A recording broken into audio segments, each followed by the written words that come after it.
जन संसार दुःखार्ता गीता ज्ञान संलभेत पित्या गीतामृतम ज्ञानम लब्ध्या भक्तिम सुखिं भवेत।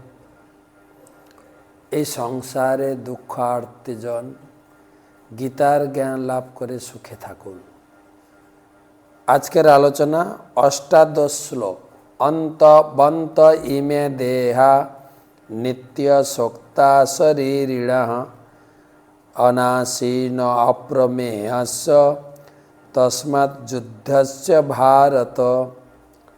অন্তবন্ত ইমে দেহা নিত্য শোক্তা শরীরিণঃ অনাসীন অপ্রমেয়স্য তস্মাৎ যুদ্ধস্য ভারত। অনুবাদ: অবিনাশী, অপরিমেয় ও শাশ্বত আত্মার জড়দেহ অবশ্যই বিনাশশীল। অতএব হে ভারত, তুমি যুদ্ধ করো। অবশ্যই এই দেহকে কোনো মতে টিকিয়ে রাখা যাবে না। তুমি যুদ্ধ করো বা নাই করো,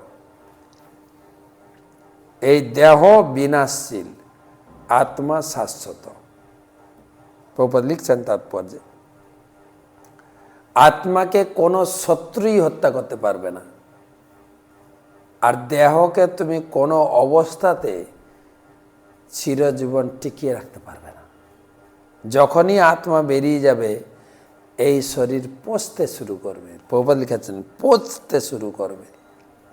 আত্মা আছে বলে এই শরীরটাকে এত সুন্দর করে সাজাচ্ছি, বিউটি পার্লারে গিয়ে, মেকআপে গিয়ে, কিন্তু আত্মা চলে গেলে একটু সাজিয়ে লাভও নেই। অনেক সময় দেখা যায় মৃতদেহকে সুন্দর করে সাজিয়ে শ্মশানে নিয়ে যায়, আর সাজিয়ে লাভ কি? তাই এটা জানো, আত্মার কখনো বিনাশ নেই, আর এই জড়দেহের স্থায়িত্ব নেই। এই বিচার করে তোমার কর্তব্যবোধে তুমি যুদ্ধ করো।